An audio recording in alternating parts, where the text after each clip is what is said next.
విషయాన్ని నా నుండి దాచుకోకు. నీవు నన్ను చూస్తున్నావా?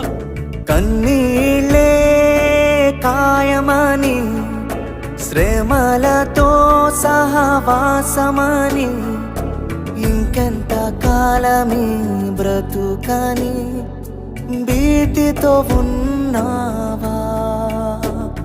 నీ కన్నీళ్ళన్నీ కవిలలో దాచి, శ్రమలలో నీ తోడై ఉండి, ఊహకు మించిన కార్యములన్నీ నా యేసు చేయును.